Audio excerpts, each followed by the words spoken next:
one of the things we want to talk to you, Gary, about was we focus on bringing value to the agents and doing direct to consumer. So we're doing like 2 different models as a board. So one of the things that we are going in on is 1/3 of the buyers are now millennials in our markets. And of those millennials, all the things we learned over the past 10 years on marketing actually are pushing these people away, right? So we're told to, when the lead comes in, call them X number of times over this period of days and blast them. That wants that phone call. No, nobody answers the phone. Yeah. So they actually will fill out an inquiry on a lead page or something, and they'll say they're interested, but when we call them, they don't answer the phone. What about texting them? So that's what we've been doing is like, I've noticed a little bit, like emails weren't getting open in personal email boxes. Work emails are getting open, but personal ones has become a wasteland. That's right. So I've been texting video clips through this service called BombBomb, and then also just sending quick texts asking when they would like to talk, and it's working. Am I on? Imagine talking to people the way they want to be talked to. Yeah. So like, is that you? What do you believe? What are your thoughts on text? Instagram DM would. I'm all in on text. Okay. Because like I'm very bullish on text. It's why I have first in line. Yeah. And I believe in it the most. It's, notice how I said, what about text? Yeah.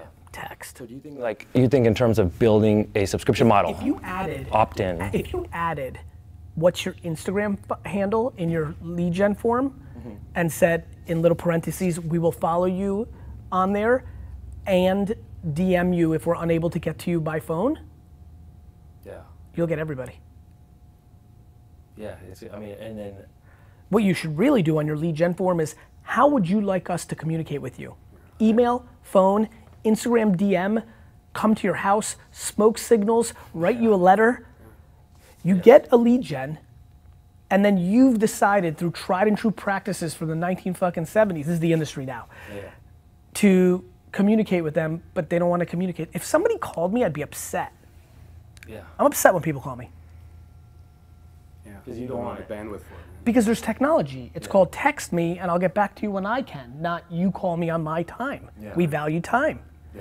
You should make the lead gens predicated on not just that, you should absolutely ask them up front aggressively, how would they like to be talked to? Like if you say, we acknowledge many people now communicate in different forms, how would you like to be communicated to? 1, 2, pull down, email and Instagram, call and handshake, letter and telegram. Makes sense.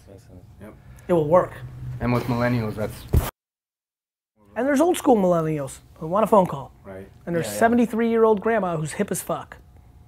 Yeah. Individuality to how they want it. Not just millennials do this, got it? Yep. And you have that ability. Yeah. That's how the form should be set up. So you actually build a service of, and then for texting, is that something they have to opt in for? Then Yes. Okay. Big time. Like you get their thing, then they gotta opt in and confirm because it's a very sacred ground. It's not a spamming place. Yeah. No, it is not. Okay. Okay, and is there anything else that you can give us as far as marketing to this demographic, which is becoming a bigger portion of our buyers? Look, I mean, they're cynical to marketing. Like they don't want the fucking... They don't want to be sold. Yeah, dude, they don't want the hot shot, I got a Lamborghini and a suit and like, I'm your real estate guy. Like, they want authenticity, they want contextual creative where they live. They want, you know, they want information, they want value. But they're like any other human. They either want to be entertained or informed, right? Yep. Makes sense. At its basic, but the problem is you can't run an infomercial anymore. They don't care that there's no 27-year-old that thinks it's cool that your face is on a bench. Yeah. Yeah.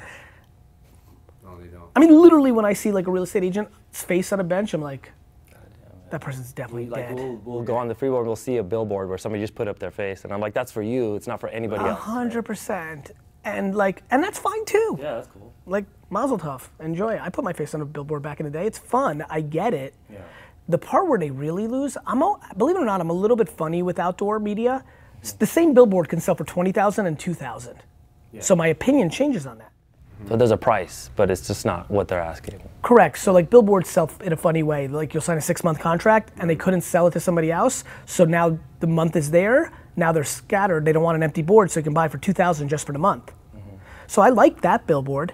Here's where I get screwed up, the content. So now you got the billboard at the right price. I'll take it. Yeah, every passenger's looking at their phone. Yes, I don't think billboards is as good as they were 30 years ago, but you give me a $20,000 board for 2,000, right? Everything's got a price. Yeah. That's how I think about media, but then creative. The problem with most real estate agents when they get a billboard is they take their most stock image in a good suit. Nobody wants to talk to you, Barry. Yeah. 1-800-BARRY will help you is like fucking 1987. Yeah. Why don't you put a billboard that says every other real estate agent sucks and wear that awesome shirt that you're wearing now, and that like will convert way better. Yeah. Even though some people hate that you said sucks. Like, Be you, yeah. I know what every single banking and lawyer outdoor billboard looks like. It is a person in a suit with a tacky phone number. Yeah. Can't break through. You've never seen it because you're so used to it. Yeah. It's vanilla. Yeah, it's the same thing. You get somebody with a FaZe Clan hoodie, like saying, I'm a lawyer and every other lawyer sucks, and put a phone number, they're gonna cream up 22 to 30. Yeah. It's just different. 25 to 35, right? Yeah, that makes sense, yeah. Real estate and mortgage, like both these industries moving forward, with everything happening in technology and how they're having to adjust or pivot, which one feels the impact more? Both, because they're so inherently tied together. Okay. You know? Both. So the middle gets eliminated on both. Yeah, tech will eliminate everything in the middle. Okay. Glass stores, people that sell you those sunglasses got eliminated. Yeah. Sorry, I bought these from Warby Parker. Correct, you used to go to fucking Sunglass Hut. Lens crafters, all that. That's exactly right. Got it? The internet wins, we lose. Now figure it out. Yeah. Right. If you're in the middle, you're finished. I really believe that. Now, the question becomes when. I'm right about that. Yeah. But if I said this in 1994 and you owned a bookstore, you'd be like, you got called out first. Yeah. Mr. Bezos came along. Yeah.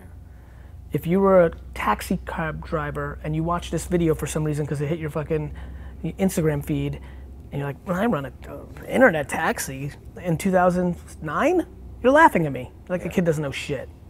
And then Uber put you out of business. Yeah. The internet will put everybody out of business if you don't build something defensible. The only thing that's defensible is the best product, the best. And this is the scary thing for people, because now they hear that and like, well, I'm the best. No, you're not. The best product that's differentiated. You're just a real estate agent. There's plenty of people that have done it for 27 years too. Yeah. Or they could be LeBron and Kobe. I have a funny feeling if I decided to be a real estate agent next year, even with my lack of experience, that I'd be really good at it. Is that why you got Liz into it? Or No, Liz, my sister got into it because she like always wanted to do it. Like, I mean, I pushed her to like make the jump and like supported her as she navigated inevitably what a lot of stay-at-home moms navigate, which is, you know, you feel a level of guilt that you want to do it. She grew up in an Eastern, I know what household she grew up in, one that's very traditional, Eastern European, mom stays home, you know? Yeah. So she had to go through her own shit. The part that I've pushed Liz on is her content on Instagram is I suck, I haven't sold shit. But it's real. Yeah. That's gonna lead to all her business, Yep. Sweet. you know? Yep, it makes sense. And Sure, it definitely will. And there's like, it just seems like just being at this conference, there's a disproportionate amount of people in a higher age bracket. Like people are in real estate mortgage 40, like we have no young people in our office. It's all older people that have been doing it for a while. And I think they get stuck on. Well, everybody's in trouble with young right now Yeah. because everybody young thinks they're Mark Zuckerberg. Yeah. We can't hire anybody young. You can't hire anybody young because they're all starting companies. We need the economy to collapse. And then you'll get young. Yeah. When everybody realizes their direct-to-consumer kombucha is not going anywhere, they're going to get a job. Yeah. Punched in the fucking mouth. Punched in the But these guys, like a lot of them, everybody's kind of plagued by the shoulda, woulda, couldas because they're in an older part of their life, and they keeps them back from future opportunity a lot of times. Of course. But I saw a piece of content of yours a while back, I don't know, mixed in somewhere, and it said like, you were talking again about how you should have, or you could have invested in Uber, Yes. but you didn't. But then you don't get hung up on it because you could have done it and then got hit by a bus. I'm very big on that. Like, I'm glad you, what did would you like that piece of content? Like, all Super this- interesting, it right? just hit me because I'm like, all the mistakes I made before Got they you to led where you are now. This is the reason why you're at where you're at, and use that as your fuel to go forward. Yeah, and by the way, I could have been way better. I mean, I'm pretty smart. Like that 400 million, and I put it like, it could be great. Yeah. It could be great, but it didn't happen. Yeah. I don't know what, until somebody shows me a time machine, my ability to look back and dwell is going to be zero. Yeah, makes sense.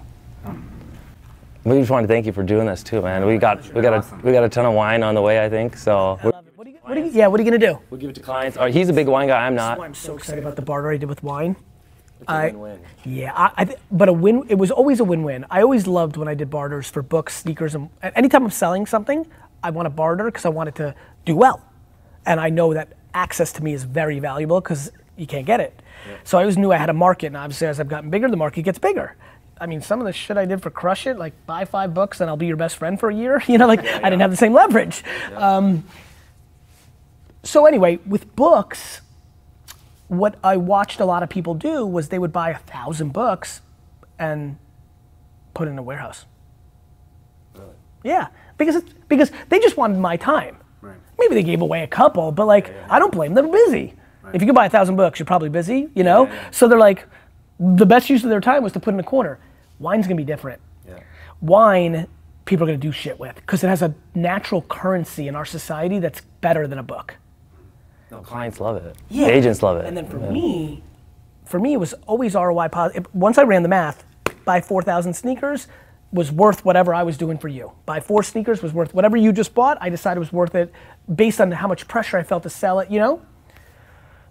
What's interesting about that though is I'm like, this actually might really work for me because I did the trade that was worth it, but the back end has more of a residual. You're gonna give it to clients. They're gonna fucking love it. They can't get it anywhere else besides me. Mm-hmm. Yeah. It's a direct-to-consumer brand. Well, it's not gonna be in retailers. Okay. So they're gonna go to the website and order it. It's just gonna travel better than books. It works better, yeah. It's easier to enjoy right away. And I'll tell you, and I'm very proud of this, it's a $40 wine for 20 bucks. That's fantastic. So my hope is like that people will be able to taste it. It's a big delta. Yeah. So. That's awesome, man. Thanks, Gary. Thanks. Really appreciate it, Thank man. you.